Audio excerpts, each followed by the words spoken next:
How many of y'all got that grandmama that can take sunflower seeds and turn it into a turkey? So we're sitting at the table. It's me, my sister, my mom, my grandmother, my grandfather, my two aunts sitting across the table, and there's a spot open, and I'm sitting there, I'm eating, and all of a sudden I stopped and I looked up and I looked around and I said, where's my dad? My grandmother, she stops. And she slowly looks up at me and she gives me a look as if to say, we're not gonna have that conversation now. She never says a word. She puts her head back down. She continues to eat. I do the same thing. I go back to eating, and all of a sudden the macaroni and cheese doesn't taste the same. The ham on the bone, even my grandmama's homemade cornbread doesn't taste right, because I have this burning question in the back of my head. And before I realize it, I get so upset, I look up and I shout out, where's my dad? My grandmother, she stops. She slowly pushes away from the table. She gets up, she walks over to me, she grabs my hand, she pulls me into the kitchen, she sits me down, and she picks up the phone. And next thing you know, I hear my grandmother say, I don't care where you are, get here now.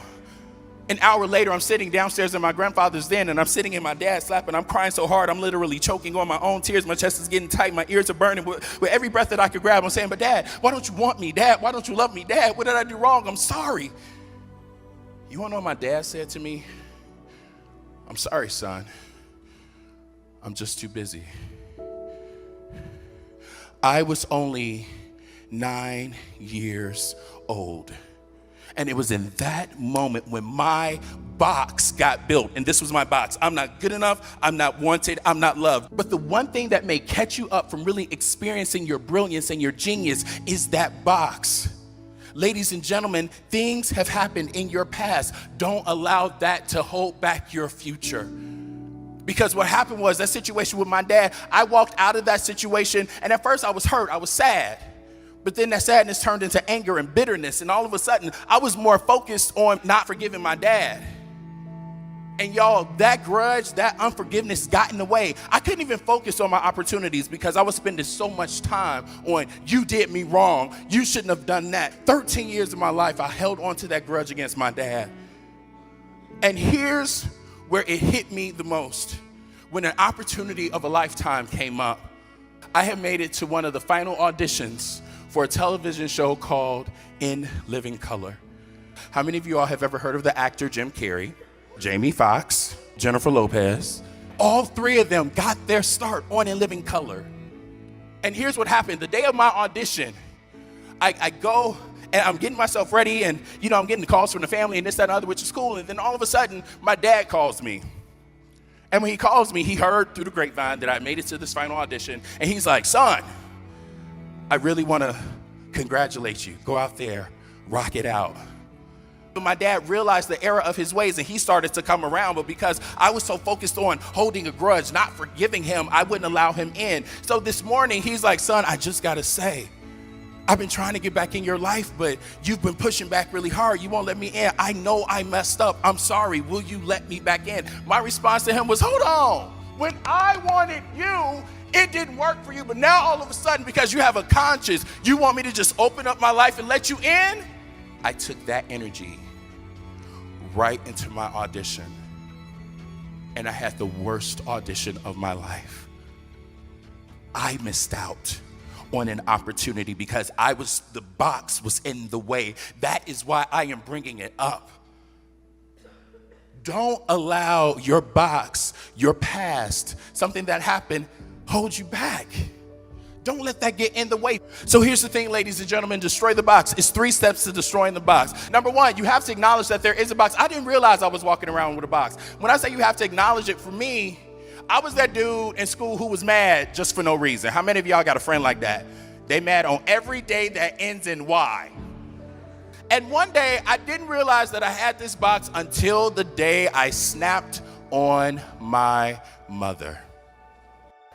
Y'all, let me just say, it is a blessing that I am standing here right now. That box, ladies and gentlemen, that box will come out and hurt some of the people who are closest to you. It came out to the one woman who looked out for me. It came out to the one woman who gave up everything for me to have what I needed. It came out to the one woman who would give her life for me. So number 1, you have to acknowledge that there is a box. Everybody put 2 fingers up like this and say, step number 2. You have to forgive the person that had you create that box. Now, some of y'all are like, why are we talking about forgiveness? Because, ladies and gentlemen, if you're holding on to a grudge longer than 5 minutes, you've held on way too long. And the thing is, you think that, oh, I'm not going to forgive you. You think that's just a 1 second thing. No, you work really hard. You keep focused on not like forgiving that person. And I realized, Arik, this is getting in the way of your life. You have to forgive the person. I finally forgave my dad after the In Living Color situation when I bombed. And we got a little bit better, but we didn't fully get there, which leads to step number 3. You have to forgive yourself, ladies and gentlemen. Many of us in this room have done something that's affected someone in a negative way, and we're walking around kind of holding on to that guilt. I can't believe I did that. I don't deserve the opportunity. No, ask that person for forgiveness and move on, because you do deserve the opportunity. And it's time for you to be ready for it. Number 1, acknowledge that there is a box. Number 2, forgive the person that had you created. Number 3, forgive yourself. And I'm not saying it because it sounds good. I'm saying it because that's what I live. And now me and my dad, we have the most amazing relationship right now. It all starts with you. Do you, and do you unapologetically.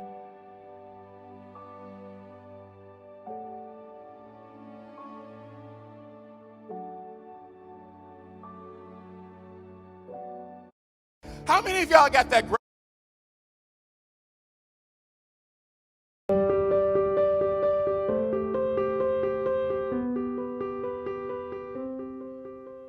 Hi Zebras, I'm Mrs. Cook. I'm an English teacher at Wayne High, and I'm here today to talk to you about the topic of gratitude. So first I'm going to start with a personal story. Recently I was at a physical, and the doctor asked me how I was feeling emotionally and mentally, and I said, you know, I feel great. I have so much joy in my life and happiness. And she said, really? Even through this the pandemic and this virtual world of teaching, you haven't felt stressed by that? And I said, no, I feel like I've acclimated pretty well. I just truly feel joyful. And so, you know, that really got me to thinking that, why is that I feel so much joy and happiness today? Well, let me tell you, that was not always the case. I have gone through bad times in my life. Joy and pain are sort of two sides of the same coin, but as a wise student once shared with me in writing, that we really need the bad times to make the good times all the better. And I think that that's so true. But let me share with you what helped me get through the bad times. Particularly one time a few years back was probably the worst time in my life, but I really tried hard to stay focused on 2 things. One, I reminded myself continuously that this too shall pass, that those happy times will be in my life again. And number 2, I tried to focus on what was good in my life instead of what was just bad. So I tried to really maintain an attitude of gratitude. And that has sort of, since that time in my life, become a mindset for me, to the point where it takes a lot to get me upset these days, or to feel stressed or feel anxiety. So it's so powerful. In fact, gratitude it's been scientifically proven that there are so many benefits to it. In fact, you can look up Dr. Robert Emmons, a psychologist. He has a great video on YouTube called The Power of Gratitude. And in this video, he talks about how gratitude has the power to do 3 things. 1 is to heal, so maybe past hurts, for example. Number 2, gratitude can energize us. And number 3, gratitude is so powerful that it can change lives. And I've certainly seen that in my own life. And many studies, not just Dr. Emmons, have shown that there is a direct correlation between gratitude and happiness, success, generosity, kindness, and those things, having a charitable mentality, being kind. Kindness matters. That's why I wore my shirt today. Those things can lead to more happiness. So it's very reciprocal. But I do believe that the root of happiness and joy is gratitude. It really starts with that. So Dr. Emmons says that there are 4 ways that we can increase our gratitude. Number 1, identify the things in our lives that are good. So even if things are bad, and I know it's difficult in the thick of a difficult time to see the good, but there are really so many things that are good in our lives. So be sure to identify those things and recognize them. Number 2, Dr. Emmons says, make an attribution to those good things. In other words, recognize the sources of what's good in our lives and give thanks to those sources. So for you, that might be That might be people in your life, family members, teachers. It might be neighbors, friends. It might be faith-based. For me, it's very much faith-based, and to give thanks for those things. Number 3, Dr. Emmons says we have to make it a habit to have an attitude of gratitude, that it needs to become a way of life where we're just trying to see the good. That's something that's really become a part of my life. I have really tried hard to make it a habit where I'm seeing the good in all people, in all situations, and it makes such a difference with regard to your happiness and joy. And so getting there, there's different steps you can take to sort of put that into practice. For example, one way is to start a gratitude journal. And maybe at the end of each day, you can make a list of the things for which you're grateful that happened that day. It doesn't matter how small or how large. I try to see joy in the smallest of things, you know, the beauty of a sunset, or the beauty of an intricate spider web that's been created. And then of course, bigger things, things that someone has done for me, or all of the blessings I have in my life. So starting a gratitude journal, or even just making a list, that's a wonderful thing to do to start getting into that mindset of gratitude.